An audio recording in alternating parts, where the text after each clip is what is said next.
Welcome to the deep dive. So we've been looking into all this info about making money online. Yeah, it's a pretty popular topic. Definitely. Yeah. And two main things really stood out.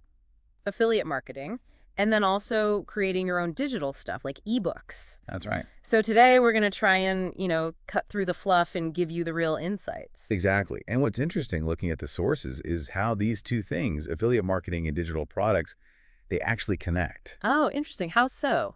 Well, learning about one can seriously give you a leg up with the other. There's a real synergy there. Okay, cool. So let's kick things off with affiliate marketing then. Sounds good. It's this huge thing, right? Multi-billion-dollar industry, companies paying other people, third parties, to sell their stuff for them. Yeah, and it's super common. The stat you mentioned, like 80% of online companies, that shows it's mainstream. Definitely not some niche strategy anymore. And the big appeal, especially if you're just starting out, is the low barrier to entry. A lot of these affiliate programs, they're actually free to join. So you can start it as a side hustle. And it can grow from there, potentially. Oh, absolutely. It can scale up significantly over time if you put in the work. So the basic idea is you promote something, use a special link. Your unique affiliate link, yes. Someone clicks it, buys the thing. And boom, you get a commission. The transaction gets recorded, confirmed, and you get paid. Okay.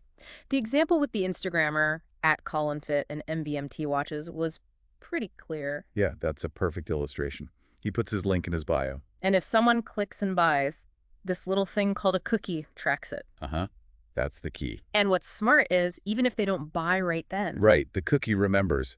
So if they come back later, maybe days later and buy. he still gets the credit. And the commission, in that MVMT case, it was 8%. And he even offered his followers a discount, 15% off. Which probably helps encourage the click, right? A little extra incentive. Exactly. It's often a win-win setup. So, okay, if someone's thinking, maybe I should try this, what are the first steps? The sources laid out a few key things. Yeah, there's a kind of roadmap. First, picking a niche, your specific area. Okay. Then choosing your channel like, where you'll actually do the promoting. Your platform, basically. Right. Finding relevant affiliate programs is next. Not just any program, but ones that fit. Fit your niche and audience. Got it. Then creating valuable content. That's crucial. Can't just spam links, I guess. Definitely not. Building an audience comes next, or maybe alongside the content. And finally, following the rules, like the FTC regulations. Super important. Got to be transparent. Okay, let's dig into that first one. Choosing a niche. So it's like finding your specialty within a bigger market. Exactly. You become the expert on, say, sustainable travel, or maybe pet care for exotic birds, or tiny homes, like you mentioned. Right. And the advice is to pick something that, well, you actually like. Yeah, that's key. It needs to have business potential, sure, but you also need to enjoy it. Why is that so important? Because building this stuff takes time and effort, real commitment. If you're passionate about the topic, you're much more likely to stick with it, especially when, things get tough or progress feels slow. That makes sense. Passion fuels persistence. You got it. But you also need the market research side to make sure people actually spend money in that area, find that sweet spot. Okay, sweet spot found. Next up, choosing your channel. Where do you reach people? You mentioned blogs, Instagram, TikTok. Right. Different folks find success on different platforms. Ryan Robinson, for example, focuses heavily on his blog. Others might kill it on TikTok or Instagram, more visual stuff. And for beginners, the sources highlighted two common routes. Yeah, two popular ones. First is niche product review websites. Like sites that compare different running shoes or review kitchen gadgets. Exactly. They go deep, compare features, pros, cons, maybe offer buyer's guides, tutorials. Think Wirecutter from the New York Times. They're a prime example of doing this really well with affiliate links baked in. They definitely do their research. Okay, what's the second channel? That's creating informational content, more generally, for blogs, social media, maybe YouTube. So like how-to guides, tips, stories, that kind of thing. Precisely. Content that resonates with a specific audience, and then you naturally weave in affiliate recommendations where it makes sense. Okay, so you have your niche, your channel. Now you need the actual affiliate programs. The advice was to prioritize audience fit over just chasing high commissions. Absolutely critical. If you promote stuff that feels random or irrelevant to your audience, you'll lose their trust pretty fast. Right. Authenticity matters. Hugely. So beyond audience fit, what else makes a good program? Good question. Well, brand reputation is a big one. You want to partner with companies that are respected, ones you feel good about recommending. Makes sense. Don't want to link to shady stuff. Exactly. And thankfully, many affiliate networks, the platforms that list these programs, they often vet the companies beforehand. That's helpful. What about the money side? Commission rates. Yeah, that's obviously a factor. Look for decent rates. Many good programs pay, 20% or even more. Okay. And another metric to look at is EPC, earnings per click. EPC, what's that? It basically tells you, on average, how much other affiliates are earning for every 100 clicks they send to that program's offer. Ah, so it gives you an idea of how well a program converts clicks into sales. Exactly. It's often shown on affiliate network dashboards and can be a good indicator of a program's potential profitability. Interesting. And we saw that example with the True Crime Obsessed podcast, right? Nailing that audience alignment. Perfect example. They built this huge, dedicated audience. Yeah. Was over 200 million downloads. Something crazy like that, yeah. All focused on their specific take on true crime. So when they promote related products or services, maybe a home security system or a meal kit service. It feels natural to their listeners. It fits. Precisely. It's not forced, which leads us nicely into creating valuable content. Right, because people are online a lot. The stat was like 6.5 hours a day on average in 2024. Yeah, it's incredible. So much noise online. Your content has to actually offer something useful or interesting to cut through. And blogging is still a major player here. Like 65% of affiliate marketers use blogs for traffic. Still a powerhouse, yeah. Yeah. But visual platforms are huge too. You mentioned it, TaylorFit on TikTok. Yeah, fitness content, tons of followers. And she promotes brands like 1UP Nutrition using affiliate links, usually through one of those link in bio pages. Okay, so content gets people there, but then you need to build an actual audience, right? Not just drive-by traffic. Exactly. Building trust is the name of the game for retention. And how do you do that? Well, the sources really emphasize building an email list. Old school, but effective. Very effective.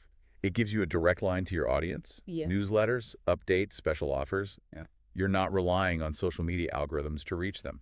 That makes sense. You own that connection. Right. And for social media, engaging with others, like tagging relevant influencers, can help boost visibility. But the core idea is genuine interest, not just quick sales. Always. People can smell desperation or inauthenticity a mile off.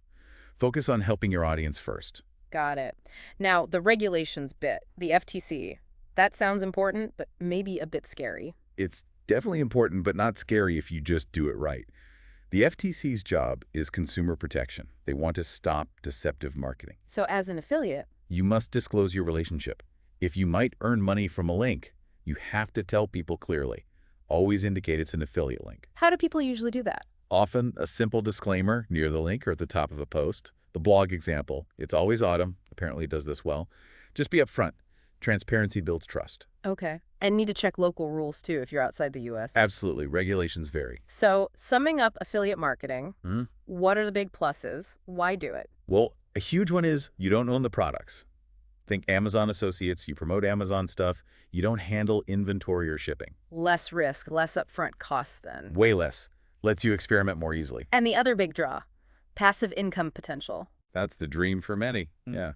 Once you build traffic and have good partnerships, those links can earn money over time, even while you sleep. Nice. And the sources even mentioned negotiating better deals later on, like flat fees or better commission rates if you perform well.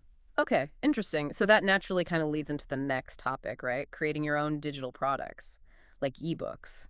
Exactly, because the skills overlap so much. Understanding your audience, creating value, driving traffic, it all applies. And you could even have affiliates promoting your ebook eventually. Get to full circle, yeah. So let's talk about creating a digital product. The sources mentioned a coach, Laura Phillips, in her process. Yeah, she breaks it down into 4 stages. Research, create, testing, and launch. A nice structured way to approach it. Research first. This sounds like getting back to the audience again. Totally. It's foundational. The quote from Seth Godin was great. What products can you create that would help solve these customer pain points? So really digging into what problems people have.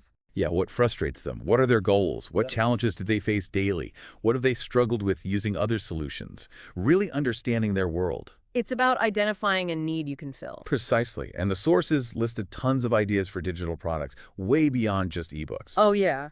Like what? Oh, resource vaults, tutorials, style guides, spreadsheets, calculators, plans, reports, printables, audio guides, courses, templates, graphics, software.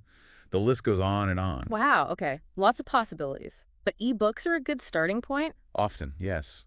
They're pretty easy for people to consume, read on their phone or tablet. And for the creator, what's the advantage? The big one is profit margin. Since there's no physical product, no printing, no shipping, no inventory, your profit can be close to 100%. That's huge compared to physical books. There was that example cost, like over $9 for manufacturing one physical book. Exactly. With an ebook, that cost is gone. Plus, delivery is automated. Someone buys, they instantly get the download link. You don't have to do anything. Okay, I'm sold on the why. How about the how? How do you actually make an ebook? Starts with planning. Definitely. Mind mapping is suggested using tools like MindMeister to brainstorm and organize your ideas visually. Get all the thoughts out there. Yep. And then turn that into a detailed outline. That's your structure, your blueprint for the book. Then the writing part. Any tips there? Yeah, practical stuff. Start with a section you feel good about. Get some momentum going. Save often, maybe in chapters or sections. Sensible. And use a template. Keep formatting consistent. Simple fonts like Arial or Helvetica for the body text, standard page sizes, use heading styles. It makes it look professional and readable. Good point. And the big mistake to avoid, writing for yourself. Yes, always write for your audience. Creating that reader persona like Joseph, the elite exam student, helps keep you focused on their needs. And do research on them, using tools like Quantcast or Google Trends. Exactly. Understand who they are, what they search for, what challenges they mention online. Okay. What are the essential parts inside the ebook? Right. The structure. You need a disclaimer and copyright page, maybe get legal eyes on that. Good call. Then a preface or introduction, a table of contents based on your outline, the main body content, a conclusion. Standard book stuff. Pretty much. But also a thank you page, good spot to maybe link to your website or other offers. And about the author page builds credibility. Maybe a links page for resources. Yeah. And contact info. Got it. Now, the automation part sounds really appealing, making passive income. eJunkie was mentioned. Yeah, highlight it as a good action. Apparently easy to use, low cost, like $5 a month for basic plans back then. Wow, that is low. And it integrates with PayPal, other payment gateways, handles the file hosting securely, and offers customer support. So you upload the ebook file, set the price. Hit the Buy Now button code, put it on your website. Customer clicks, pays through the cart. And eJunkie automatically emails them the secure download link. Payment goes to you. It handles the whole transaction. Smooth. And you can customize the emails and stuff. Yeah, customize emails, thank you pages. Plus, eJunkie apparently offers discount codes, its own affiliate program for your product, and email list integration. So you could have others selling your ebook for you. Yes. And obviously, you need to set up your payment processor like PayPal first. And crucially, test the whole buying process yourself. Definitely. Make sure it works before customers try it. For sure. Nothing worse than a broken buy button. Okay, so ebook is ready, automation is set up. Now you need people to actually buy it. Need a sales page, right? Yep, a compelling sales page. Key elements include a strong headline focusing on the reader's problem. Grab their attention. Exactly. Then lead into your ebook as the solution. Build credibility with your bio, maybe some testimonials. Real testimonials, presumably. Oh yeah, gotta be real. Yeah. Ask specific questions to get good ones. And be mindful of FTC rules about endorsements there too. Okay. What else for the sales page? Focus on benefits, not just features. How will it improve their life? Offer bonuses if you can. Add perceived value. Include a guarantee money back is common. Reduces the risk for the buyer. Right. Maybe add some scarcity, limited time offer, perhaps. Have a clear call to action, buy now, and provide contact info. Sounds like a lot of elements. It is, and split testing, trying different headlines or button colors can help optimize it over time. Right. See what works best. What about pricing the ebook? Look at competitors, sure, but also think about the value you're providing. Sometimes, surprisingly, a higher price can increase perceived value and even boost sales. Interesting psychology. It is. Don't automatically underprice yourself. Okay, any free ways to market this ebook once it's ready? Yeah, build buzz before you launch. Tell your existing audience it's coming. Use promotional pricing strategically at launch, maybe. Get some early momentum. Exactly. And frontline marketing. Participate in relevant online forums or groups. Be helpful. And have a link to your sales page in your signature. Smart. And paid options, briefly mentioned. Yeah, things like Google AdWords, targeting specific keywords people search for, testing your ad copy, and Facebook ads, potentially reaching a broad but targeted audience. Okay, wow, that's a lot of ground covered. It is both affiliate marketing and creating digital products like eBooks. Hmm. They clearly offer real opportunities. Yeah, different paths, but both can lead to generating income and, building something online. And hopefully understanding the basics of each and how they can even work together gives people a solid starting point. Absolutely. So, as we wrap up this deep dive, it really boils down to figuring out what fits you best. Your interests, your resources, your goals. Which leads us to that final thought for everyone listening. Considering the relatively low barrier to entry for affiliate marketing and the potential for, really good profit margins with your own digital products, what's the very first step you will take to explore these avenues for yourself?